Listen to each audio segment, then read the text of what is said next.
Alright, welcome back for a quick, or rather, yeah, I guess it is a quick brief review or look at another Star Trek, the official Starships collection. This time, it's not really a regular issue, it's a special issue. It is the All Good Things USS Enterprise D from the last episode of Star Trek The Next Generation. So here's the ship. Does not come with a magazine. This was actually one of the exclusive free gifts if you're a subscriber of the collection. So yeah, like I said, there's no magazine, and this isn't really considered a special. It's just considered a free gift, like the dedication plaque and so on and so forth. So let me give you a brief info from what I know. This ship was in the last episode of The Next Generation in an alternate timeline created by Q in order to test Picard's humanity and to kind of like a continuation or a sequel to the first episode, was like putting humanity on trial to see if they're truly ready to travel the stars and make contact with new species and so on and so forth. In this alternate timeline, the next-gen crew had all grown older, a couple had died, and the crew had gone their separate ways, and Picard had to get them back together in order to find this this temporal anomaly in order to fix things and bring things back to the way they were. And in that timeline, this ship was seen. It has 3 warp nacelles. I guess it can travel up to speeds of warp 13, which is far beyond the warp scale as far as I know. It's got phaser arrays and gun turrets all over the place.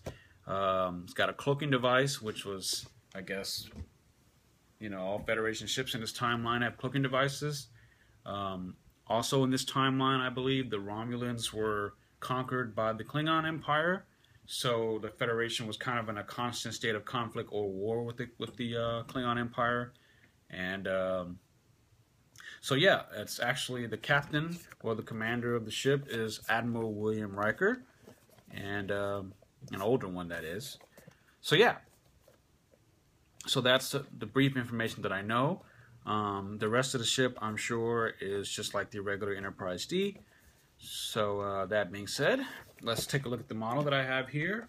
It's interesting to note that it took me a long time to get this thing. A long time coming. I had to send a lot of emails, a lot of Facebook comments, a lot of inquiries and stuff, because I should have gotten this months ago, and through my contact within Eaglemoss, I have been able to finally get my hands on mine.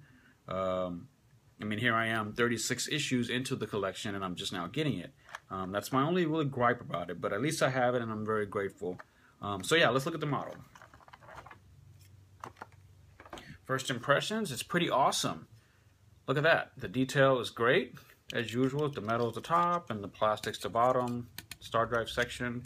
You got your 3 warp nacelles here and your gun turrets, phaser arrays on the nacelles themselves. You got that big phaser cannon thing on the saucer there. The detail is fantastic, just like the Enterprise D as featured in the first issue of the collection.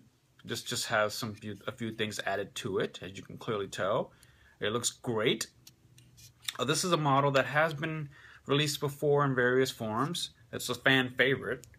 You know, Furuta did it. Micro Machines did. I know there's a model kit out there.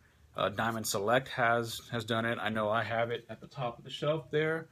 And yeah, it looks great. This model looks great, much like issue number 1. I think my only gripe with it is that the impulse engines on the back are painted red there, as opposed to having the plastic like the Bassard collectors up here. See them? Or the blue on the nacelles there. It would have been nice to just kind of have the plastic there to complete it, but that's okay. It's no big deal. I'm very glad to have this finally. Only took me a long time. It took me several months, but I finally got it. So yeah, that's the Enterprise D. Travels up to warp 13. Pretty cool. I've always liked the ship when I first saw it, and I've always wondered what these various things do, but I'm assuming they're just phaser arrays and cannons. So yeah, that's a brief look at the subscribers gift / special yeah, for Eaglemoss. So the next time you'll see me, I guess I will have the Delta Flyer and the Andorian ship, and I look forward to bringing you a review about that. So thank you very much for watching. Live long and prosper, and I'll catch you guys all on the flip side, or hopefully in an alternate timeline. Nah, just kidding.